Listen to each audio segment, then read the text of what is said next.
Welcome to the Hope Talks podcast with Grayson Willis and Pastor Margaret Michael, where you'll hear inspiring stories that are filled with hope and good news in Jesus Christ. You can find our podcast on iTunes, Spotify, Stitcher, Google Podcast, and TuneIn. You can also listen to episodes on our church YouTube channel. Thanks so much for listening. Welcome to today's broadcast of Hope Talks. I'm Grayson Willis. And I'm Pastor Margaret Michael. Thanks for tuning in today. And Pastor Margaret, if you'd like to introduce our guests and our topic for today. Sure. Hey, it is my pleasure to be sitting at the table today with some friends and folks that are passionate about ministry. And today we have a specific ministry that we're talking about, and it's one that is close to my heart. Not because I'm so involved in it, but I have a lot of people that I love that are involved in it.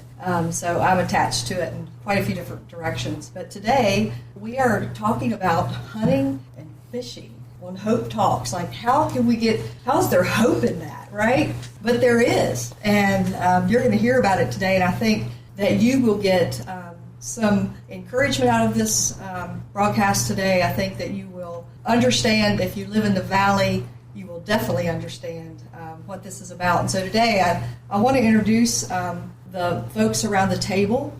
Today we have Pastor Jared Link, who is our East Rock campus pastor. He's at the table, and then Chad and Micah Branson. Chad and Micah love to hunt, and they love to fish, as Jared does. Jared's a muskie fisherman. My biggest excitement about hunting season is that all the hunters go hunting, and so the rivers are wide open. Ooh, yeah, that's good. It's kind of like when Steve goes hunting. The house is wide open. Different things happen at the house, so we have grill parties. But anyway, so Chad and Mike are with us. They are very involved in our community through their work and through hunting and fishing. And so welcome today.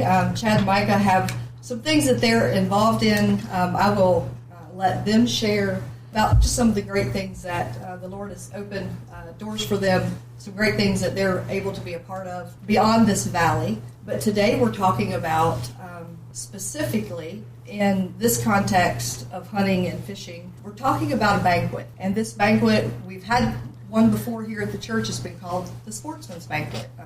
A lot of people in the valley are aware and have been a part of that, and we have been looking at this event and also looking at what's our church mission and vision. And we believe here that we are transformed by God to bring hope to others through Christ. And so what does that look like to be on mission as a church and aware of the demographics of folks that live in our community, folks in our community that maybe need hope in their life?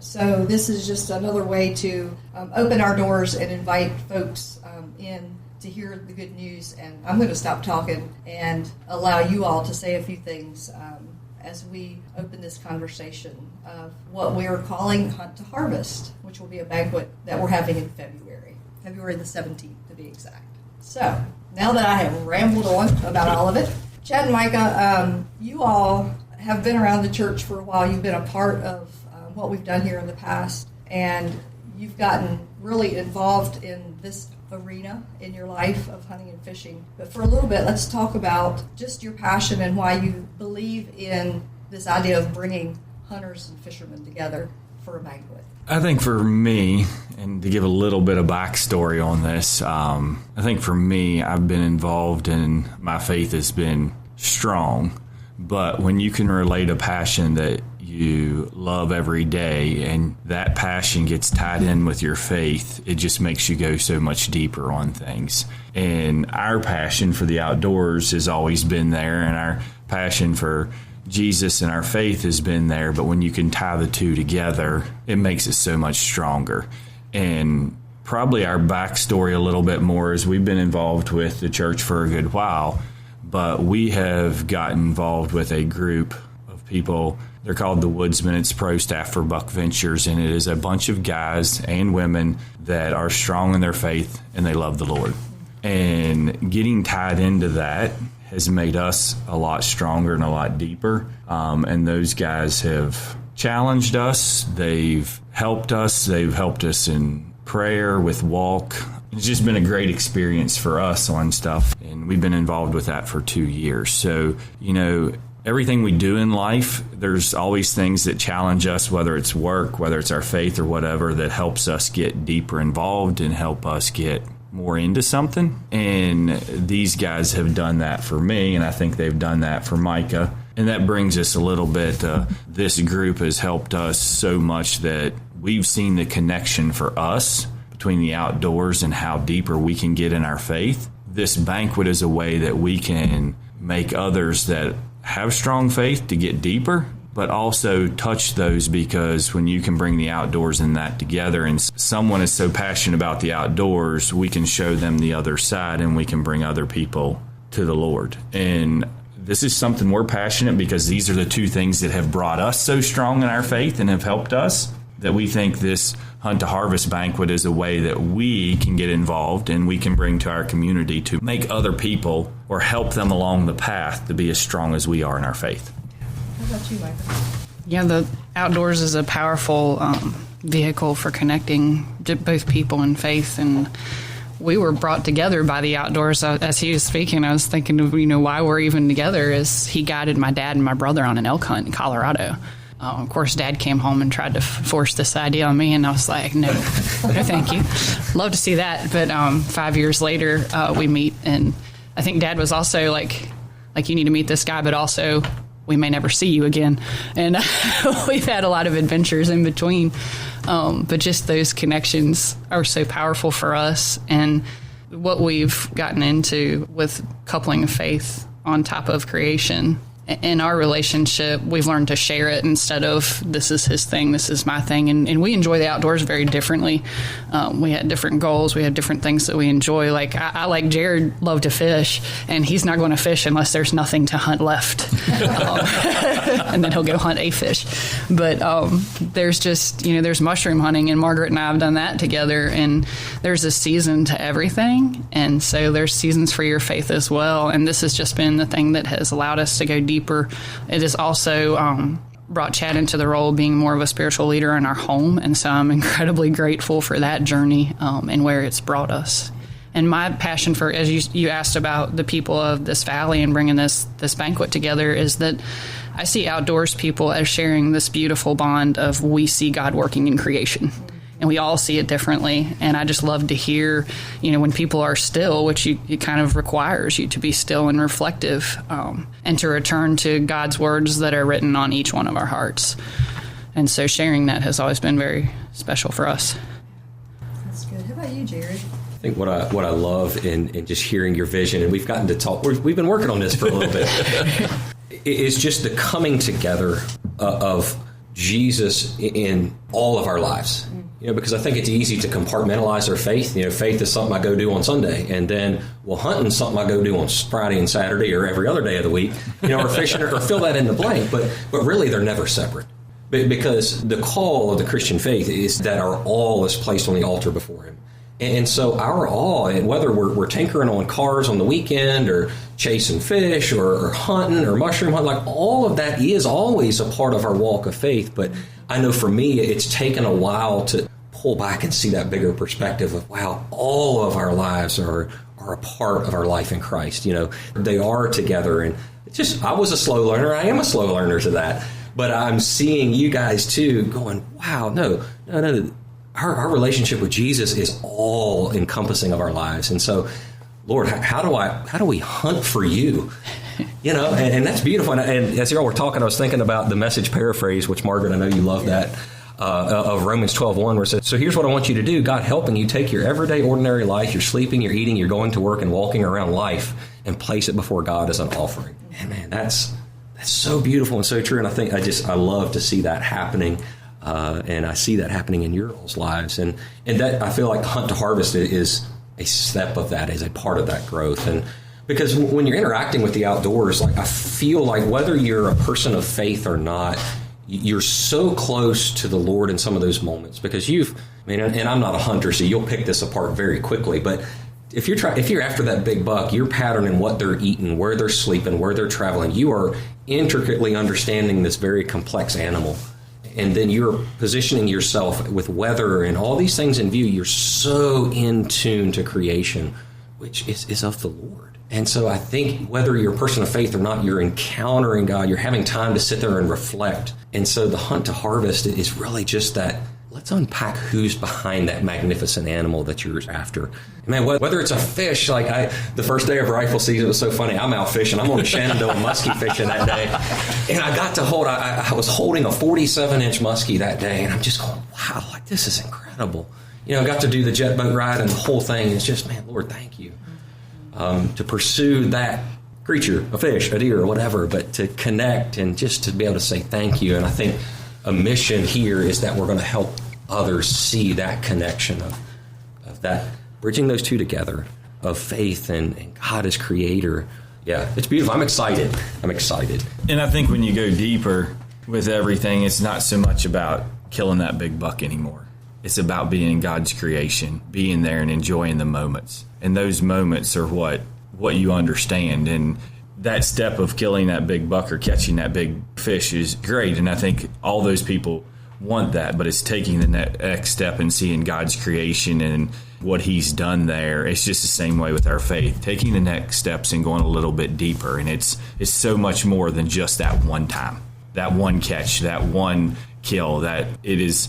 And now when you start going deeper, I mean, we're all going down a path, but when we can accelerate that path for something in our life that triggers us, and that's where we see hunt to harvest for other people, is we're hoping we can relate the two together. But making that next step and going deeper in your faith and just sitting back and cherishing what God has done for us.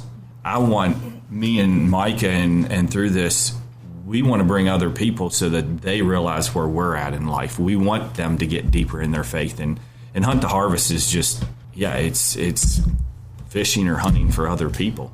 It's trying to help them in their walk of life. You know, Chad, about, I don't know, it's been maybe a year and a half ago, you and I sat across the table with Micah at lunch, and we had a really good conversation. And I could see God, he was moving, and he was causing you to be a little unsettled. And you knew that you were hungry for something, right? And you had an idea of what would make it better. And I look back to that day, and I'm just sitting here listening to you all talking, and I'm going, man, God was birthing something in you guys. Like, I've walked with Micah. We've walked a lot of years together, a few mountain trails. And that was my first opportunity to really sit down and hear Chad's heart. And that was a beautiful day for me. It was a high watermark moment because I love when people are being transformed and they begin to wrestle with where they're at. And I think that's been the beautiful thing. I will not cry, but that is the beautiful thing for me, is seeing where faith and what God has placed on our hearts intersect. That's powerful because he created you all for such a time as this, and he's given you all this beautiful relationship in this community with so many people. And there was a few shaky moments, but then we realized what God was doing, right? Like, God was really drawing you to a different level, you all together, and just to see that you were discipled here, but that discipleship it's so much larger than that. Like, I hear what a group of people that understand creation and understand hunting and how that comes together, discipled you all in a way that you probably would never have been discipled, like in a group right here, right? But now you all are bringing that back and giving that DNA to an event that's a part of the church that you belong to. And this church will be different because of that. And so sometimes we can, when we start to have those wonderings of where are we, what are we doing here, know that God is up to something, right? And so you all have been involved with Buck Ventures for how long now? 2 years. 2 years? Yeah. And the other thing, you know, when you become comfortable and you start going deeper and your passion's there, it makes this a whole lot easier. Like Sunday, get up and talk about hunt to harvest, and some of the things I would have 5 years ago, that would have just killed me. And I was a little bit anxious, but I'm trusting in him. He's going to give me the message that I need to get across, and he's going to give me the words on stuff. And Micah knows I'm a control person in a lot of areas, but when you let him lead you, it's a whole lot easier in what you're saying and what you're doing. Just sitting here having these conversations for me is something 5 years ago but I'm letting him steer the ship. Instead of me steering the ship, I'm letting him steer the ship. And so because that's becoming easier for me, Mike has been there a lot longer than I have. Now I feel like I'm in a place that I want to get this message across, and Hunt to Harvest is one of those ways that I can use my skill set and what I've done from guiding elk for the last 22 years and hunting and doing that to reach other people. And that's something I can relate with them, one thing. So it's, since we've been involved in Buck Ventures, but involved in everything and the guys that we get to spend time with and do things with, there's definitely more of a passion, but it's a lot easier letting God steer the ship. Yeah, surrender is a beautiful thing. When we can let him have the wheel and we know that he's in control, it makes things totally different. So engaging with the outdoors has this amazing way of harvesting your heart and putting things in front of you that you would have never seen otherwise. And sometimes you think you're going out to harvest that big fish and it doesn't happen. And I think some of those lessons and that patience and that waiting. I was fishing in Colorado with a friend, and she's this unreal fisherman. Like, she could walk out and catch one in a hole nobody else could. She said, "Buddy, come down here. We're gonna catch you a huge fish. I left him in there for you." So I go down and I'm thinking, yeah, she's gonna hook me right up, and I'm casting and never catching this fish. And I'm in the middle of this river, the water's going around my legs and my waders, and it's just like alive around me. And I just look up, and I had a cowboy hat on, so I had to tip it up, and my face was completely covered in sunshine. And it was just this warmth and this beauty from God. And I started to hear the song "The Blessing" playing, and I'm like, oh, I'm not here to catch fish. But I did. And it's just beautiful what the provision that God gives you, maybe not what you set out for. And just like that with you casting, or whether we're hunting, you sit there and you keep casting. It's the same thing with people and bringing them and helping them with their faith. We're going to keep casting. We're going to keep hunting for that until we find it to help that person. And we might cast 10 times at people because we're trying to catch, and it only takes one. And to bring that person to the Lord, that's what we're after. So we keep casting, we keep hunting, we keep doing that because we are fishermen of men. And we're trying to help them because we're realizing what it is to be deeper and to keep going deeper and to do his work for him. In 1 Corinthians, the Apostle Paul talks about that he planted some seeds and Apollos watered. And it's everybody doing their part. It's everybody doing what God's calling them to do. Every person having a place in the body of Christ. And it's amazing how, I know the way I came into this church, I had people planting seeds in my life. And one day God brought a scripture to my mind, and in that moment, it was on the parable of the sower. In that moment, I knew that I was rocky ground. I was not fertile soil. And I wondered, what will I do? And I remembered a church. 3 people from this church were inviting me to be a part of something that was happening back on Roosevelt Street before we built this church. But we're planting seeds, right? That's just our desire, is to plant seeds and let God do the work that he does. Just like he's doing work in your life, he's doing work everywhere in everyone's life. We believe in perennial grace, don't we, Jared? That God is he is pursuing each one of us. And as believers, our role is to be that aroma of Christ that draws people. In these days, we need the aroma of Christ more than anything in the world in such dark times. And so, is there anything that you all would like to share specifically about Hunt to Harvest that maybe the people are listening? They're like, hey, I would love to come to that. What does that look like? How do I do this?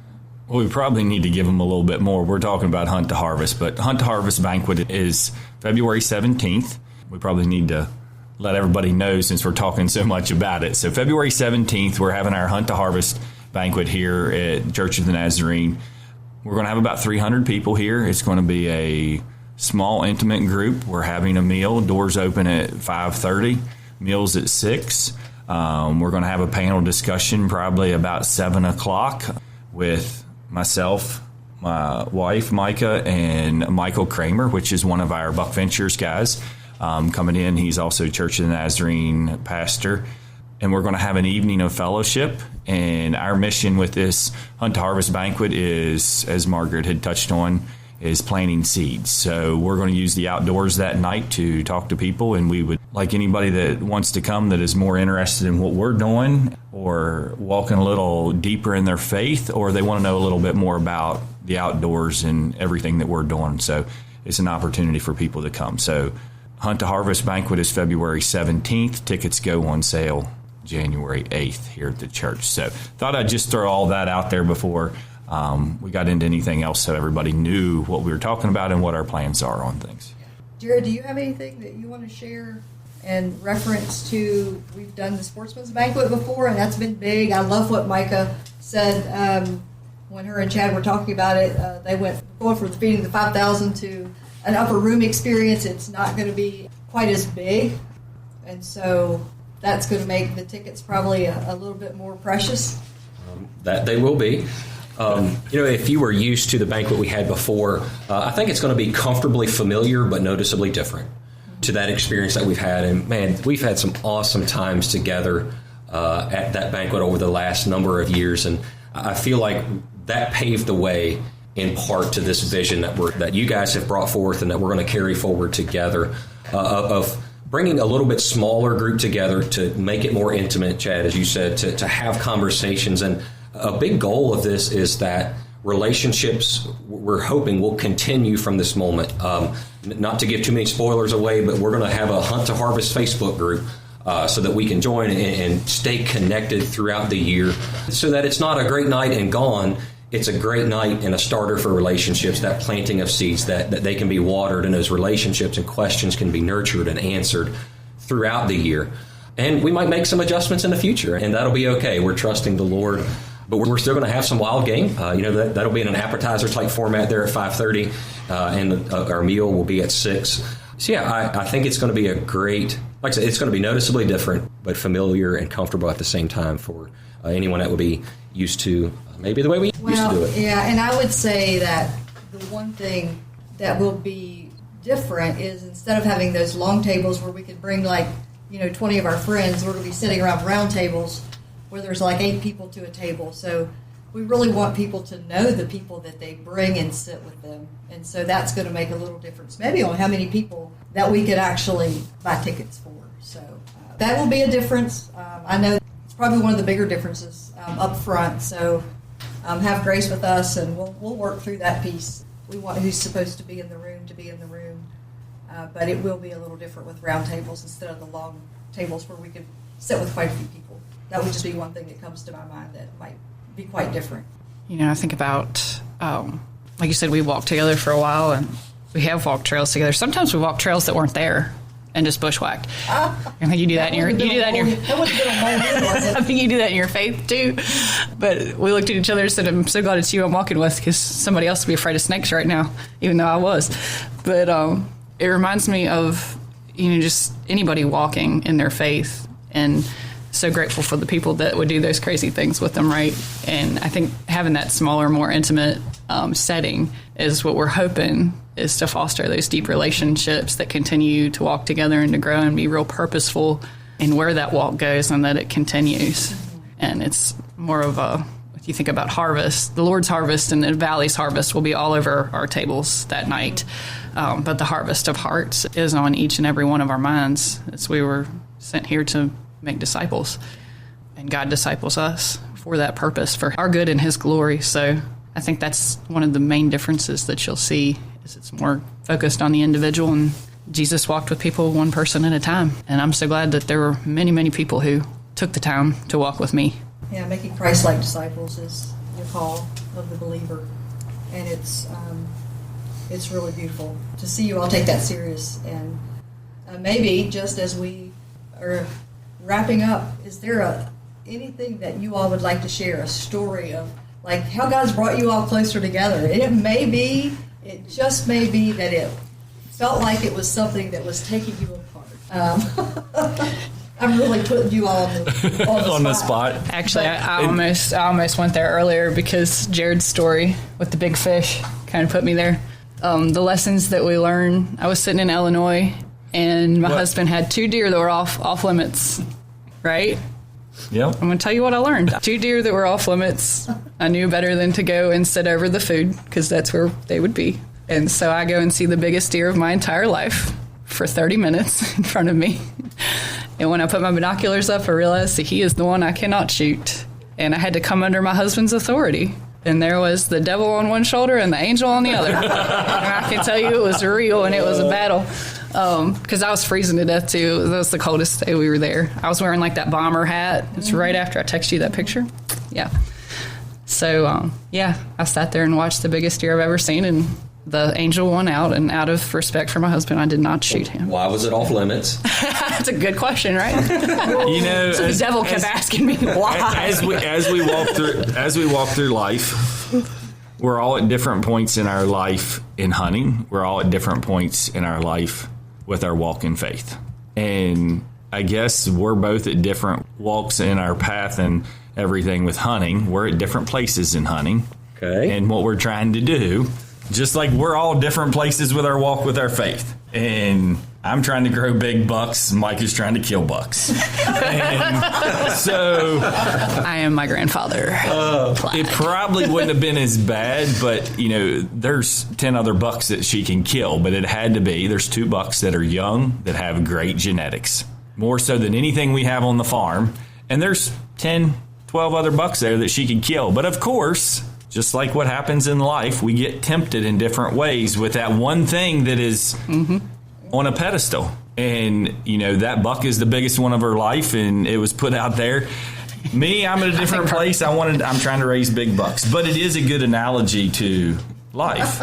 Well, it wasn't, and honestly... And I know I'm diverting off why, but it is a good analogy, is those things, a lot of times the one thing that is forbidden out there is always what's put in front of us on things, and it is what tries to draw us. The devil, as she talks about on her other shoulder, those things are put out there and pulling us away from our walk. But I'll tell you, the devil said you could ask for forgiveness. And the angel said, clearly, I heard, if you can't come under your husband's authority with this one thing that he asked for you, can you really come under God's authority? It'll all be okay next year when she goes out there and kills that buck, and he's way bigger. And it's huge. Well, Do you know that he made it through the season? Yes. He did. Okay. He did. He made it through. There you go. It's always next year. He's still on camera. And he's beautiful. That's the other thing the angel was saying. Maybe I need to start hunting with you. The devil's like, why can't you shoot him? And the angel's like, wow, I'm in awe of God's creation. He's beautiful. He's the most beautiful thing I've seen out here. You know what is beautiful is it is not a sin to be tempted. Even Jesus was tempted, right? He understands. Anyway, glad you made that through. Glad you made it through that.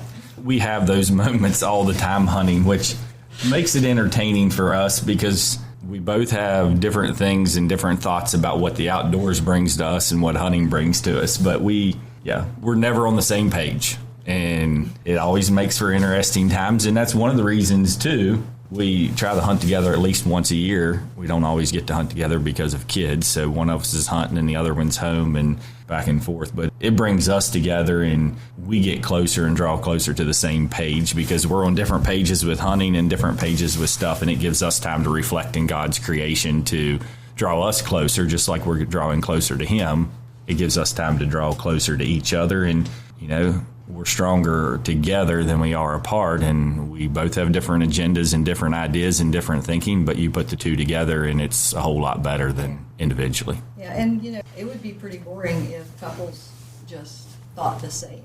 So I'm grateful that you all can take what's happening, see the Lord working in it, and be able to share that. It helps other people to work beyond that little bit of conflict. Like, this is what the Lord's using this to grow you all, and He'll use this to help you all grow other people in their relationships with the Lord and with each other.